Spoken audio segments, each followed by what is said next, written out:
Olá pessoal, olá queridos alunos, vamos a mais uma aula.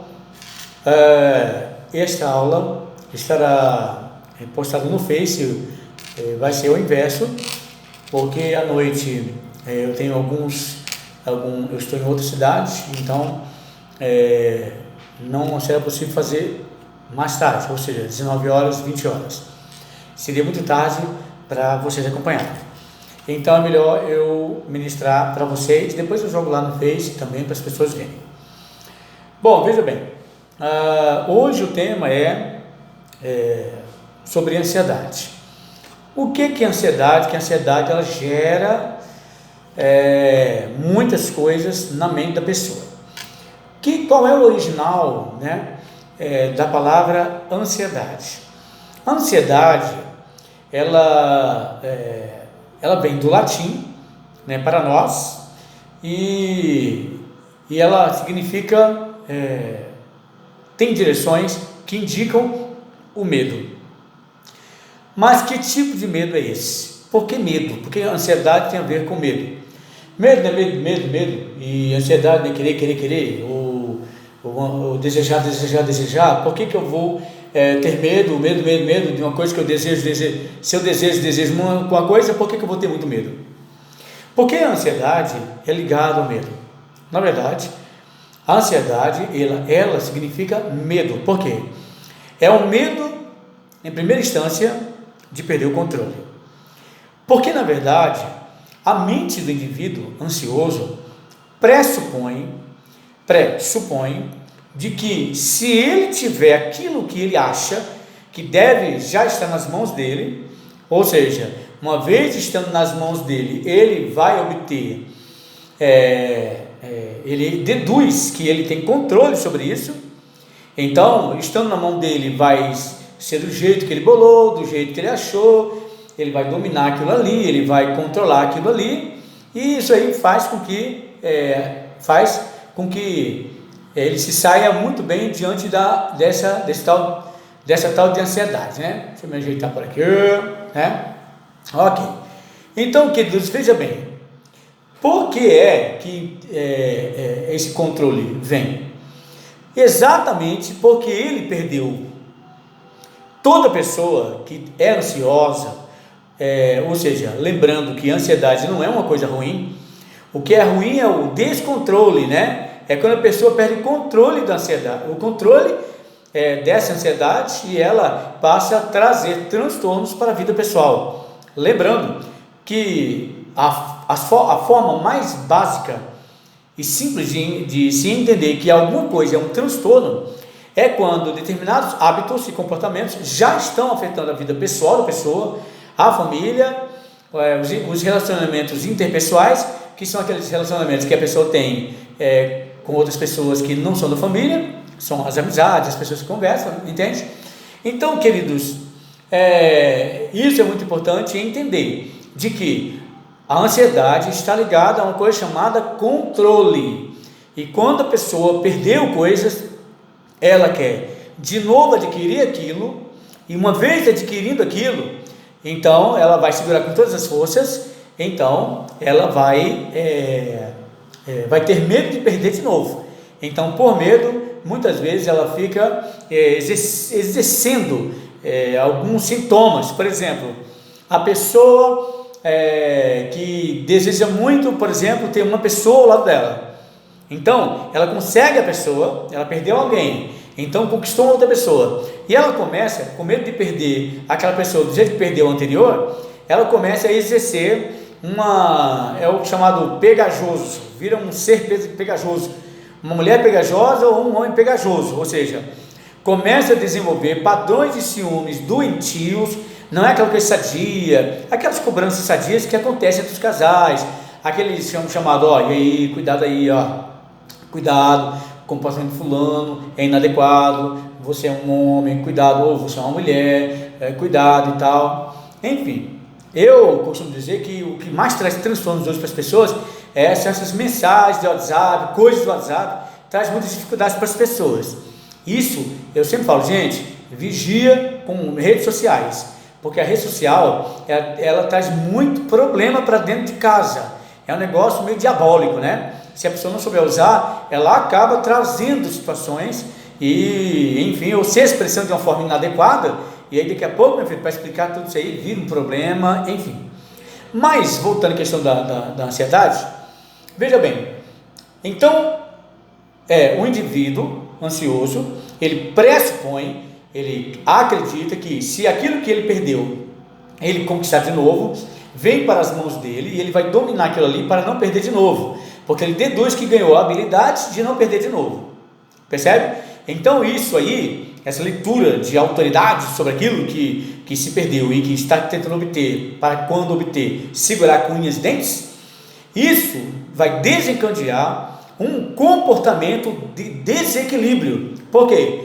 Por muitas coisas. Primeiro, a pessoa ela vai se utilizar de artimanhas, né? Artimanhas, ou seja, eu quero que aquilo venha para mim, então eu quero algo. Como eu quero algo, eu estou desejando algo em que eu gosto muito, que eu perdi ou que faz tempo que eu não tenho, e eu estou desejando, então eu vou articular. Aí nessa articulação, essa pessoa ansiosa vai usar pessoas. Aí usa a esposa, aí usa os filhos, aí usa o marido, aí usa o pastor, usa as ovelhas, usa o padre, usa as pessoas, usa o patrão, usa os amigos. Ele vai usar de artimanha para que pessoas possam construir aquilo que ele quer, porque ele deduz que se todo mundo estiver trabalhando a favor dele, então aquilo ali vai vir para a mão dele rapidinho. Por isso que ele articula, ele fica acelerando, tentando ajeitar para que as pessoas tragam algo. Não, você não prometeu? Traz já. Mas por que não trouxe ainda? Traz, eu estou aqui esperando. Está entendendo?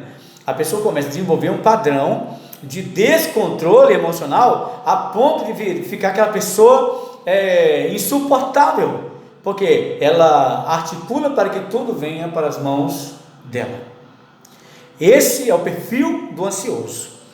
Tem aquele ansioso que não é aquela pessoa de ficar mandando, mas ele constrói no silêncio o domínio, compreende? Constrói no silêncio através de uma ansiedade silenciosa, que é um outro tipo de pessoa que tem, né? Aquele ansioso silencioso, que ele vai se utilizar das pessoas para que o sonho dele seja cumprido, compreende? E isso é diferente de quem é líder.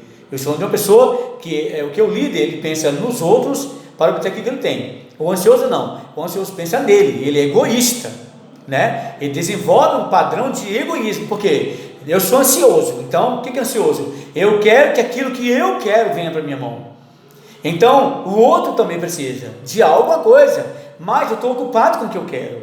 Então, como eu estou ocupado com o que eu quero, então isso é importante para mim. Então, se ele for meu amigo, minha amiga, se ele for uma pessoa que realmente gosta de mim, ele vai fazer isso por mim. Está entendendo? Ele começa a executar, a exercer um domínio, que esses subsintomas, né, de ansiedade, que é o que? O controlador. Porque a ansiedade ela desenvolve uma forma de controle sobre a pessoa.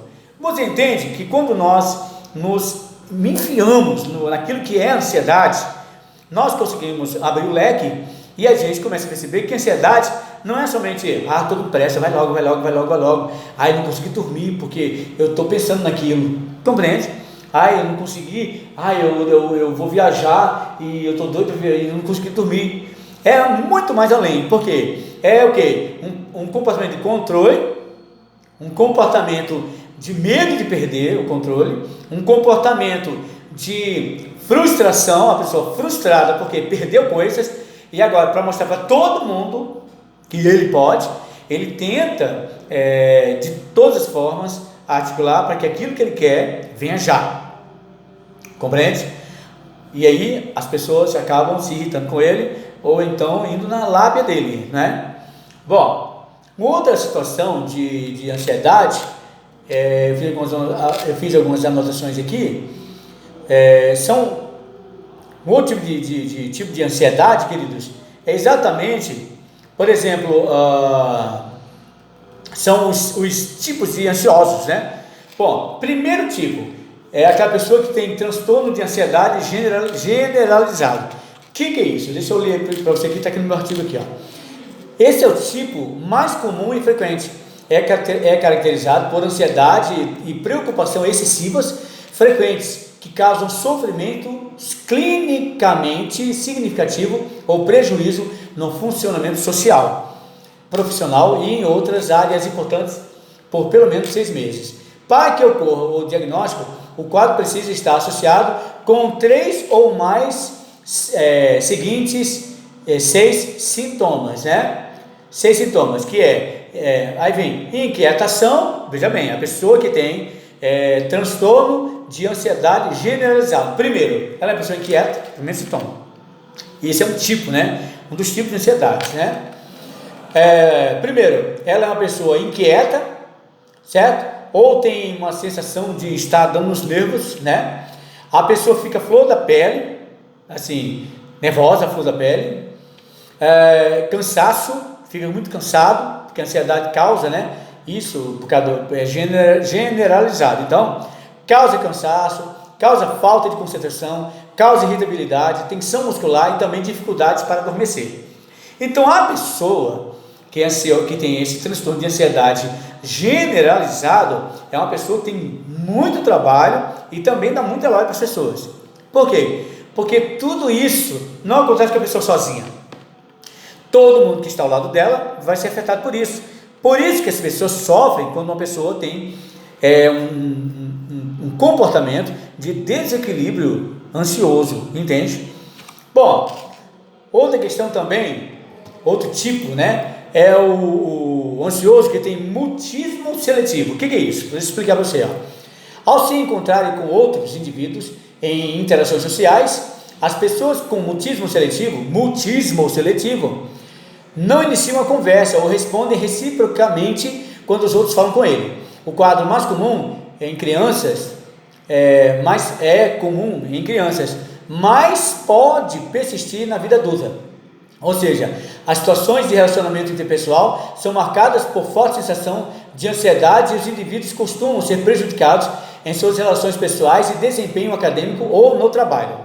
Traduzindo isso aí, uma pessoa que tem mutismo seletivo é uma pessoa que as pessoas olham para ela e acham que ela tem um rei na barriga. É uma pessoa que não ela quer ser notada, mas ela ignora os outros. E isso é um problema da ansiedade também, é um mutismo seletivo. Ou seja, a pessoa ela não presta atenção no que eu estou falando, não responde ao que eu estou falando. Mas quando ela está falando, quando ela está em ação, ela quer que todo mundo preste atenção nela. Ou seja, essa pessoa que tem mutismo seletivo, ela é uma pessoa egoísta.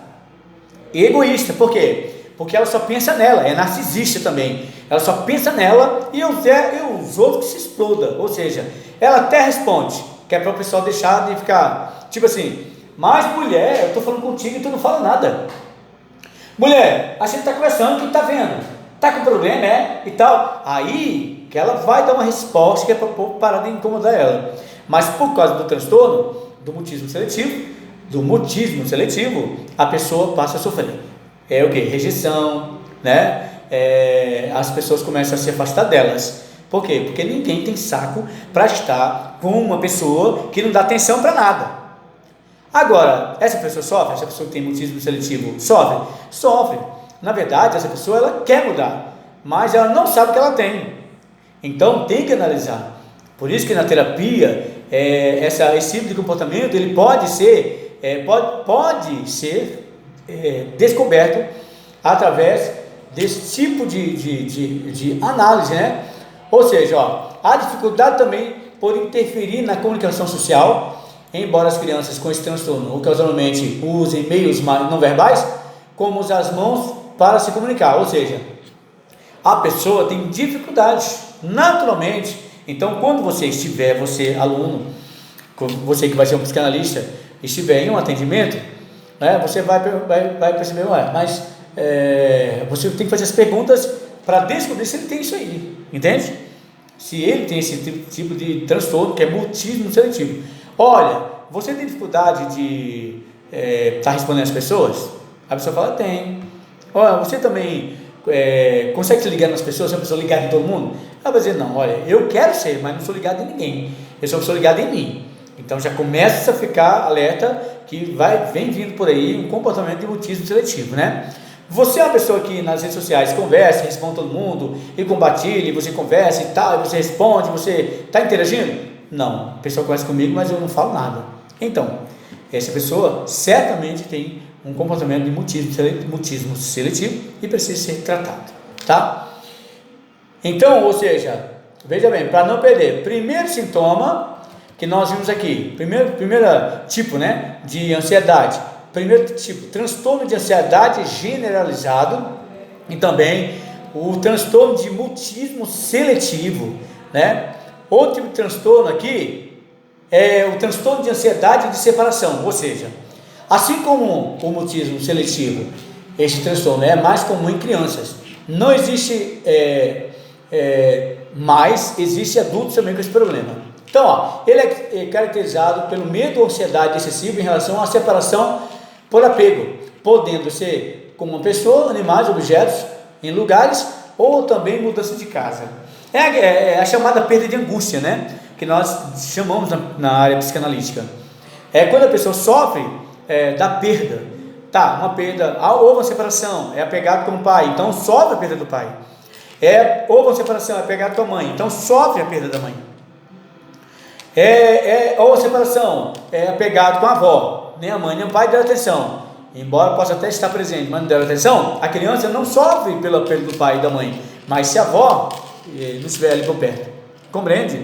E aí se torna aquele adulto, que começa a ficar uma pessoa obsessiva. Por quê? Porque o medo da separação do passado dos pais faz com que essa pessoa, ela tenha medo que haja uma separação no relacionamento dela, então ela passa a ser uma pessoa possessiva, um comportamento possessivo. Por quê? Porque ela tem esse comportamento possessivo, porque ela tem medo de uma nova separação, então ela tem medo que aconteça com ela, naquele momento, aquilo que aconteceu no passado, quando era menor, ou então, não aconteceu com ela, mas aconteceu com um amigo, e ela tem medo que aconteça com ela, aí ela começa a desenvolver um transtorno de ansiedade de separação, que é exatamente esse tipo de comportamento, onde a pessoa passa a ser muito possessiva, começa a ser muito ciumenta, começa a ser uma pessoa assim, com dificuldades para viver uma vida em que ela esteja só em algum momento, ou seja, eu vou viajar, não, mas vai que eu viajo, vou ter uma desgraça na minha família, e aí de repente meu pai morre, minha mãe morre, vão separar de mim, eu não estou aqui, a pessoa passa a ter o quê? Um transtorno. Ela para de viver com medo. Não vou comer lá no churrasco, mas vai que de repente eu estou lá em casa, de repente o meu filho que ficou em casa, a babá está cuidando, a vizinha, ou o pai, ou a mãe, sei lá, a avó, o avô está cuidando, de repente vai que ele acidenta, eu tenho que estar lá. Aí o que acontece? Só corre para lá, para ficar com o filho. Mas, ou seja, ela deixa de viver exatamente porque tem um transtorno de ansiedade de separação. Você entende? Bom, então é isso aí precisa ser tratado, né? Outro tipo de transtorno, que é o transtorno de pânico. Deixa eu explicar para você por que é síndrome do pânico. Pan é uma história, Pan é um deus da floresta na mitologia grega. Pan. Então, Pan era muito feio, entende? Assim, na história da mitologia grega. Então, como ele era um deus muito feio, os deuses do Olimpo tinham medo de olhar para Pan. Então, Pan, no seu crescimento, ao invés de ir para o Olimpo, onde estão os deuses da mitologia grega, o que Pan fazia? Ia para as florestas, se esconder nas florestas, se vergonha da feiura dele. Então, o que acontece? As pessoas que iam passar por ele pela floresta, habitualmente, elas tinham medo de entrar na floresta por causa de Pan. Foi por isso, por causa da feiura, achando que o deus Pan fosse atacar elas. Então, surgiu a síndrome do pânico, que é o medo irracional. As pessoas achavam que ele ia destruir elas, né? Porque era um deus, mas só que ele não destruía, ele tinha medo delas, de ser criticado por elas e ser rejeitado por elas. Então ele ia se esconder na floresta, e surgiu então a síndrome do pânico. Vem de Pan, que é um deus da mitologia grega, chamada o deus Pan. Então surgiu o transtorno de pânico, né? Que é caracterizado por episódios de ataque de pânico recorrentes, cuja característica principal é um surto abrupto de medo ou desconforto intenso que alcança um pico em minutos e costuma durar até meia hora. Veja bem, os sintomas incluem taquicardia, sudorese, que é o suador, né? Tremores, falta de ar, sensação de asfixia, né? Dores no peito, náuseas, tonturas, calafrios, parestesias, que é anestesia ou sensação de formigamento, né, no corpo, a desrealização. O que é a desrealização? A pessoa, ela perde contato, por causa daquela situação que está passando, ela perde contato com a realidade do momento, ela fica preocupada em morrer, de que, estou morrendo, ela se desliga daquela realidade, então ela entra naquela realidade que ela está vivendo, ali, de sofrimento, de medo de morte, e aí o que acontece? Ela tem uma coisa chamada desrealização, que é a desconexão com a realidade, né? Ela começa a se sentir as sensações da irrealidade, de um negócio que ela deduz que vai matar ela, mas que na verdade é irracional, porque é um medo que no fundo não existe, é uma leitura desconexa da mente que gerou todo esse problema e gerou pânico, que é uma síndrome do pânico, ou seja, vários sintomas da depressão, sintomas do medo, sintomas da falta de esperança, sintomas do orgulho, sintomas da falta de fé, sintomas da falta de esperança, sintomas da tristeza, sintomas, enfim, vem um monte de sintoma e tudo vem de uma forma só, e aí afeta a pessoa tudo de um jeito só. Então, ou seja, a intensidade de cada um desses sintomas vem em um só momento e a pessoa tem a sensação de que vai morrer. Isso é a síndrome do pânico, tá certo? Ou seja, apesar de serem pontuais, os ataques podem se repetir sem gatilhos, ou seja, não depende de alguma coisa que faça uma ligação para a pessoa lembrar, aí teve. Não, o pânico vem, de repente surge o pânico, a pessoa sofre, e aí só por Deus mesmo. Precisa de tratamento, precisa de correr. A maioria das pessoas corre para o UPA, né? Porque aí vai levar a medicação, porque está com o coração acelerado, e aí de repente os médicos começam a descobrir que aquela pessoa tem, por exemplo, problemas emocionais e vai pedir para buscar ajuda psicológica, ou seja, psicoterapeuta, né? Bom, sem gatilhos, né? O que costuma gerar ansiedade e preocupação para sair de casa em pacientes que sofrem com esse quadro. Ou seja, como essa síndrome vem de repente, não avisa, acontece de repente, então a pessoa fica preocupada. Não vou sair de casa não, vai que eu passo mal. Não vou para o culto, vai que eu passo mal. Não vou para a missa, vai que eu passo mal. Não vou lá vai que eu passo mal. Eu não vou para a cidade, vai que eu passo mal. Não, eu vou ter que levar um monte de medicamento para mim sair, porque vai que eu passo mal. Tá entendendo? A pessoa passa a ter dificuldades de permanecer conectado com a vida normal, porque por causa da preocupação e o medo que ela tem de sofrer aquilo ali no meio da rua, em algum outro lugar, e passar fechando. Bom, isso significa a síndrome do pânico, né? Vai vendo aí, vamos ver aqui. Deixa eu ver aqui, o que nós vimos até agora? Vimos transtorno de ansiedade de separação, vimos transtorno de pânico, também vimos, agora vamos ver agora, né, as fobias, né, vimos o mutismo seletivo, né, e a síndrome do pânico. Agora, fobias específicas, né, o que são fobias? Também vem a historinha, fobias, vem de um deus da mitologia grega, chamada Forbes. Forbes é o deus do medo, assim como Pan é o deus do pânico, né? Conhecido como deus do pânico, né? Forbes é o deus do medo. Então, quando os deuses iam lutar nas guerras lá no mundo deles, e eles estavam perdendo a guerra para os inimigos, então eles chamavam o Forbes. Forbes, dá uma chegadinha aqui. Aí Forbes chegava diante do exército inimigo, apenas olhava. O olhar de Forbes fazia com que o exército morresse, virava só cadáveres. Por quê?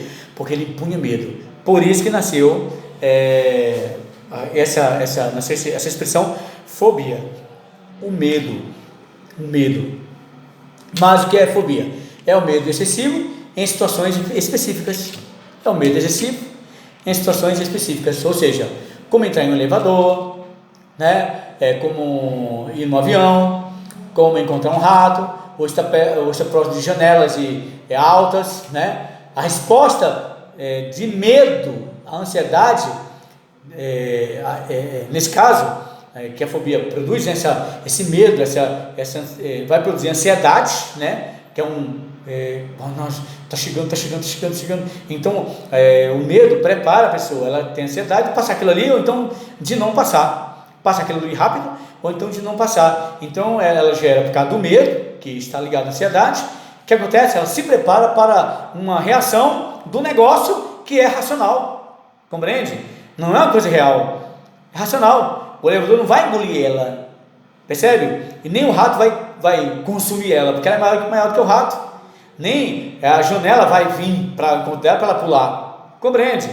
É tudo irracional. Então, as fobias são atividades da ansiedade que buscam burlar a consciência, fazendo com que uma coisa imaginária seja uma coisa real, uma coisa irracional, abstrata, seja uma coisa real, e a pessoa passa a ter medo e desenvolve e precisa tratar, ok? Então, sem muita conversa, né? Fobia é isso aí. Bom, mas o que diferencia entre quadro do medo comum é a intensidade gerada pelo sintoma dessa fobia, né? Por exemplo, se a pessoa tem fobia de injeções, ela não conseguirá nem mexer, nem deixar que outra pessoa aplique uma vacina ou medicamento nela dessa forma, e que já apresentará sintomas de pânico com medo de levar a agulhada, né?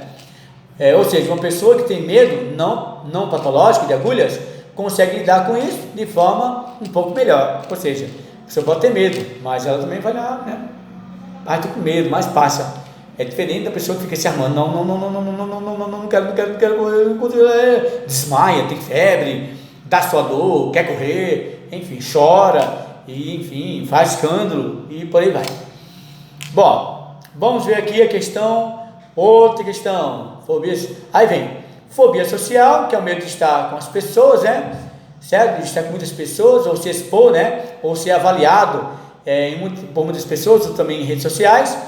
Tem a agorafobia, né? Que é o caso, ou seja, é quando o indivíduo tem medo ou ansiedade de espaços que, em geral, não considera seguros. A pessoa ela tem medo, não vou embora daqui porque, né? É uma insegurança desproporcional ao ambiente, né? É um medo a um perigo que, né? Pelo que pode acontecer, ela vive deduzindo, ou seja, nesse caso, a insegurança é desproporcional ao perigo que realmente pode acontecer. Pacientes com esse quadro sentem medo de serem atacados, não conseguem sair do local em que estão ou não serem socorridos, né? E para evitar lugares, passam a evitar lugares e também pedirem a companhia de pessoas com medo, né? Ou seja, medo de espaços, lugares que eles se sentem seguros. Tem gente que se sente segura até dentro de casa também, né? E aí passa a fazer com que as pessoas fiquem refém dela. Não, fica aqui por favor, não sai não. Aí fica aqui, todo mundo tem que ficar para que ela possa se sentir bem. Aí acontece, todo mundo decide viver para que ela possa achar que vive. Está errado, precisa tratar. Bom, vamos lá. Outro tipo de transtorno. Transtorno de ansiedade induzido pelo uso de substâncias. Veja bem. Transtornos de ansiedade induzido pelo uso de substâncias. Ou seja, acontece pelo uso excessivo de substâncias como drogas, maconha, êxtase, cocaína, excesso de cafeína, excesso de álcool, medicamentos medicamentos que possam mexer com o metabolismo da pessoa, né, como anfetamina, né,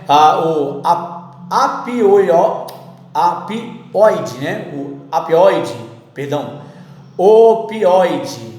Então, esse tipo de medicação que vai o quê? Faz com que a pessoa comece a ter dificuldades, né? Ou seja, consome tudo isso, vai ser medicado também, aí mete a cara na droga, mete a cara na bebida, mete a cara em um monte de situações e enfim, na cocaína, no êxtase, nas drogas, na maconha, no cigarro, e a pessoa passa a ter dificuldades. Os pacientes diagnosticados com esse subtipo, né, de ansiedade têm duas atividades diárias prejudicadas por preocupações excessivas e até mesmo ataques de pânico que acontecem junto ou separadamente ao uso das substâncias. Compreende? Isso é complicado. Por quê? Porque lembra que eu falei sobre medicação?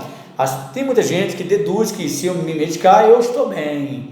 Gente, medicação é necessária quando há uma necessidade, né? Quando não há, aí a pessoa se medica sem a necessidade, significa que aquele comprimido está dominando ela, está fazendo com que aquela pessoa se torne uma pessoa muito pequena diante do comprimido. Um dia eu atendi um americano, né? Atendi um americano, e esse americano, ele tinha acabado de chegar dos Estados Unidos, e ele tinha estado na guerra do Iraque por um tempo, por 2 anos, no exército americano, e enfim, veio para o Brasil e tal, e visitar o Brasil, né? O pai brasileiro e a mãe americana, e ele então tem dupla cidadania, e ele não conseguia lidar com aquelas mortes do Iraque, né? Que ele viu aqueles amigos dele explodirem, perder perna, explodir, perder todo o corpo, enfim, e ele tinha transtornos, dificuldades. O que acontece? Ele começou a beber, para o quê? Né? Tentar iludidamente, de uma forma ilusória, achar que a bebida iria tratar aquilo ali. Aí eu perguntei para ele, você é um soldado, né? Um soldado hoje da reserva americana. Você, o que representa o exército americano? Aí ele falou assim, não, o exército americano é muito bom, muito importante. O exército americano, ele é forte, então ele enalteceu o exército americano. Aí eu perguntei, como que um combatente do exército americano é dominado por uma dose? Me fala. Ele ficou sem palavras, não sabia o que falar, entende? Eu perguntei, como que um copo te domina?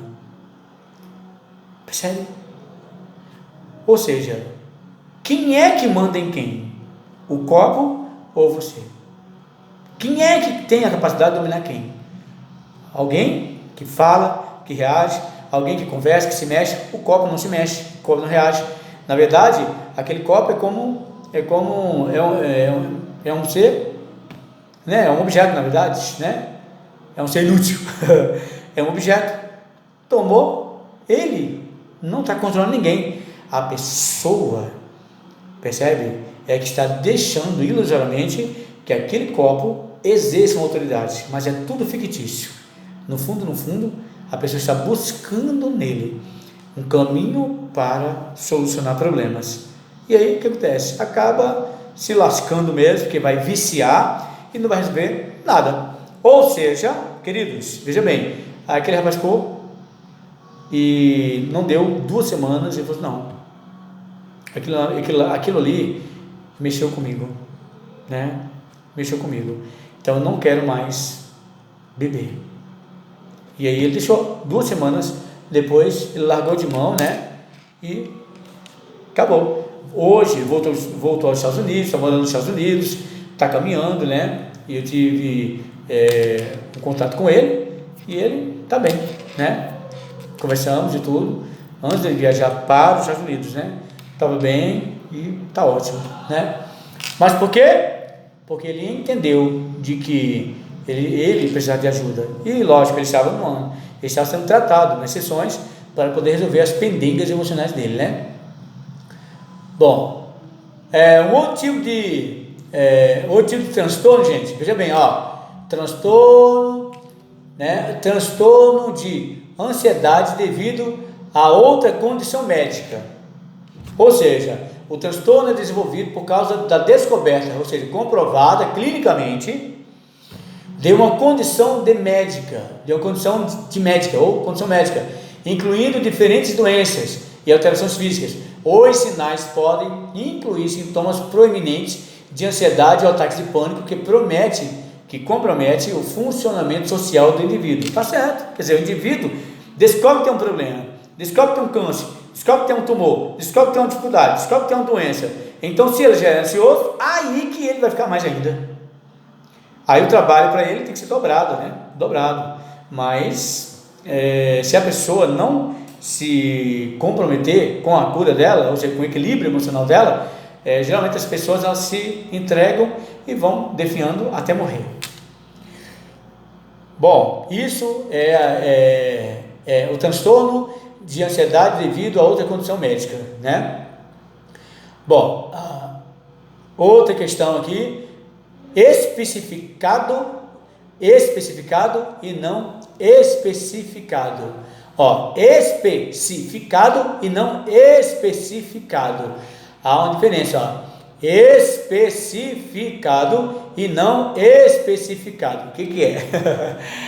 Essa categoria é destinada aos casos que, apesar do sofrimento persistente e avassalador, não entram nos critérios das especificações dos subtipos acima, ou seja, ou não tem ou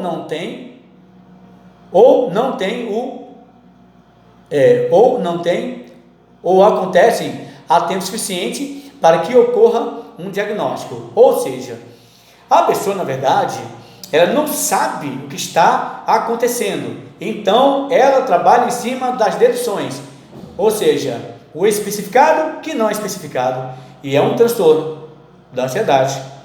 Parece que não, né? Mas por quê? A pessoa ela começa a entrar nas deduções, ou seja, é um quadro de, não é exatamente o hipocondrismo, mas já é um comportamento hipocondrista, né? Que vai caminhando para um comportamento paranoico de hipocondrismo também. Por quê? Nada foi especificado, mas a pessoa fica deduzindo, porque toda vez que a pessoa quer uma cura, ela fica deduzindo que ela tem, e isso chama-se hipocondrismo. A pessoa dana a cabeça, a boca, a mente, o paladar na medicação, ou seja, tomando de tudo, sem prescrição médica, né? Ela não vai no doutor, não procura nada, ela mesmo vai puxando ali, né, para tentar resolver o problema dela. O que acontece? Acaba até querendo se matar, e muita gente se suicida, porque acredita que não tem mais solução. Mas o que acontece? A pessoa seguiu o caminho errado, ela não foi à procura de algo que é específico, né? Especificar o que para ela precisa ser especificado, compreende? Por isso que especificado e não especificado é quando a pessoa não tem certeza de nada, mas mesmo assim ela deduz e corre atrás de algo que ela imagina que está resolvido na mente dela. Bom, então, gente, agora vamos a chamada síndrome de Cotard, né? Síndrome de Cotard. Bom, então, queridos, o que é síndrome de Cotard, né? Síndrome de Cotard. Cotard é a síndrome do cadáver ambulante. É quando uma pessoa ela começa a acreditar que ela está morta. Ué, mas existe isso? Sim. A pessoa começa, na mente dela, na paranoia dela, começa a acreditar que ela morreu. E aí o que acontece? Na mente é uma leitura errada da mente. Essa questão dessa síndrome de Cotard, por que acontece isso? Existe na sua mente uma coisinha chamada giro falciforme. O que é o giro falciforme na mente?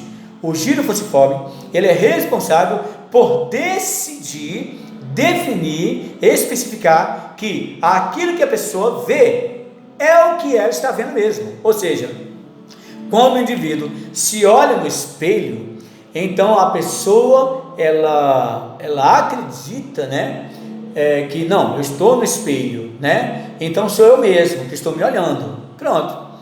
Eu acredito, porque eu acredito sim, sou eu mesmo. Por que não sou eu? Sou eu mesmo, eu me mexendo. Só que mas por que a pessoa ela sabe, tem certeza que é ela mesma? Como você tem certeza que é você que está escovando seus dentes mesmo? Como que é você que está calçando seu sapato? Você tem certeza que quando olha para aqueles pés são seus mesmos? Ou quando você está pensando no cabelo, está vendo que é o seu cabelo mesmo? Por quê? Porque o giro falciforme faz a ligação entre o que você vê e o que decide. o que a razão decide. Então, visão e razão, eles vão definir o quê? Que aquilo que você está vendo é aquilo que é. Na questão da síndrome de Cotard, a pessoa tem um problema, um desequilíbrio nesse giro falciforme. Ou seja, ela vê o negócio, mas a mente não consegue ler aquilo que ela está vendo. Então, como não consegue ler, a mente não apresenta nada.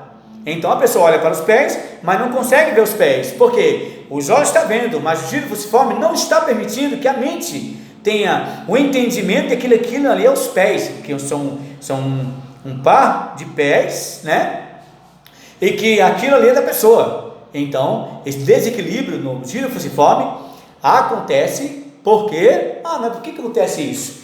Por situações extremas de depressão, de bipolaridade. É quando a pessoa adoece profundamente de depressão, profundamente de medo, profundamente de delírio, profundamente de paranoia, profundamente de falta de esperança, profundamente de tristeza, profundamente de bipolaridade. O que acontece? Aí a mente, o giro falciforme, não consegue dar conta daquilo ali, e ele sai do prumo. Percebe? Tem tratamento? Tem sim. Tem tratamento. Lógico, vai para o médico, vai para o psiquiatra, né? Para ser medicado, mas o psiquiatra imediatamente vai falar, você vai tomar a medicação, mas vai ter que ser tratado com terapia emocional, que é para as suas emoções começarem a relaxarem, e aí, junto com a medicação, o giro falciforme vai começando a girar certinho, e aí ele começa a perambular de forma correta, né? E aí ele começa a dar as leituras reais daquilo que a pessoa está vendo, é realmente aquilo que ela está vendo, né? E isso chama-se síndrome de Cotard, né? Bom,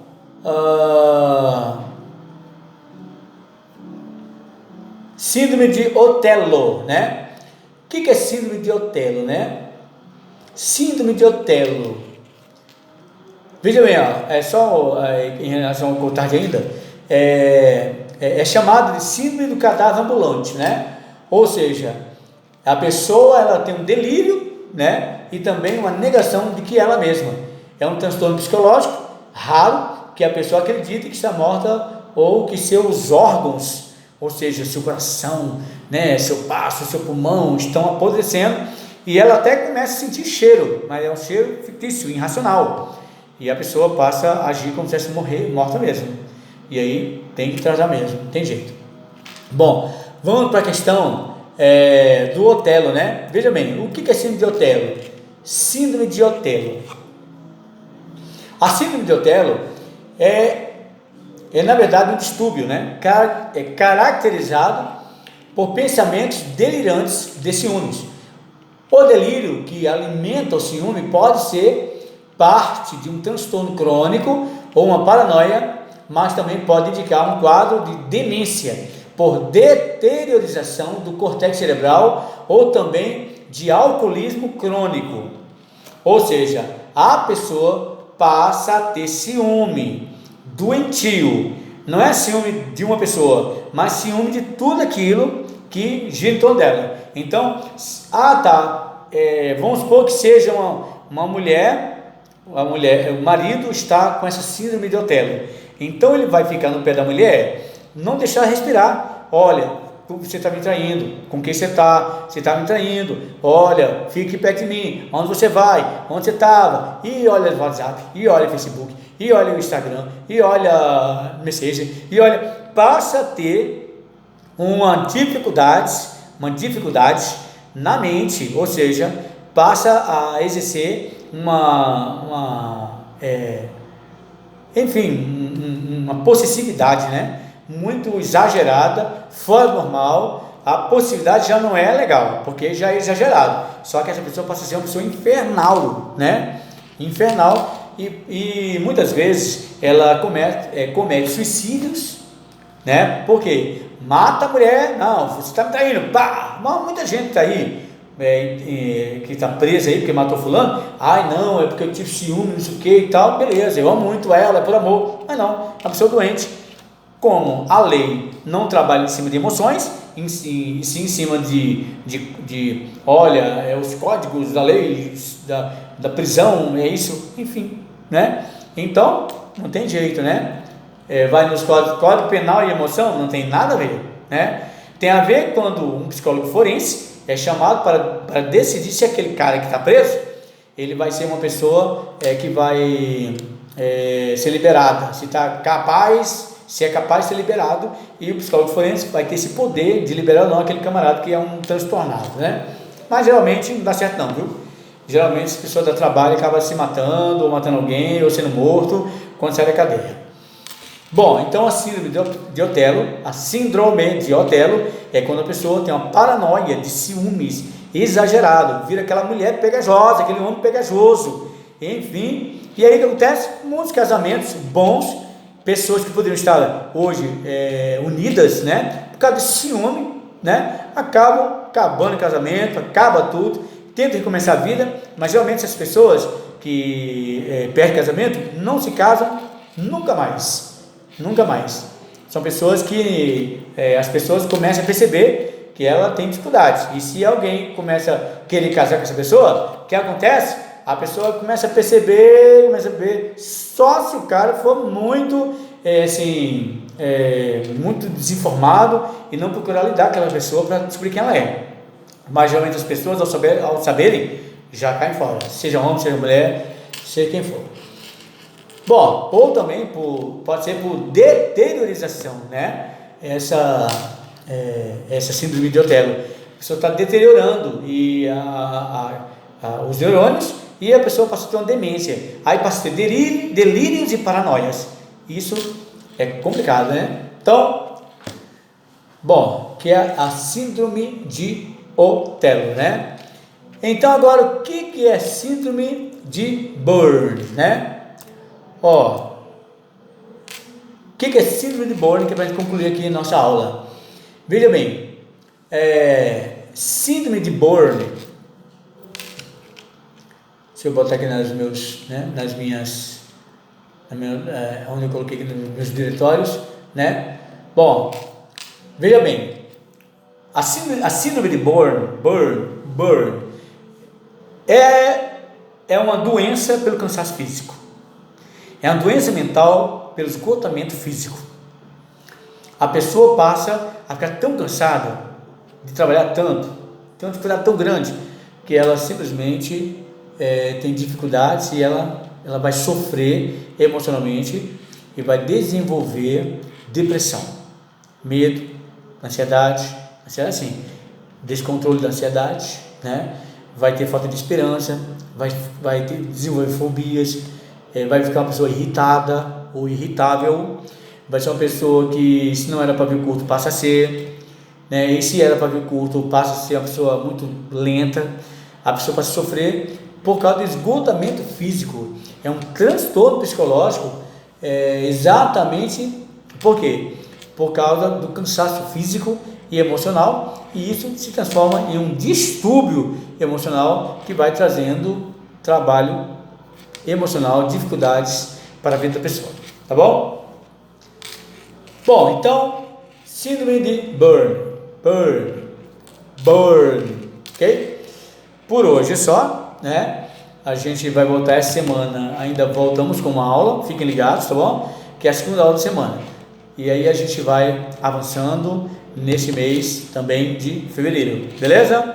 Até mais, um abraço a todos os alunos, Deus abençoe e obrigado por tudo.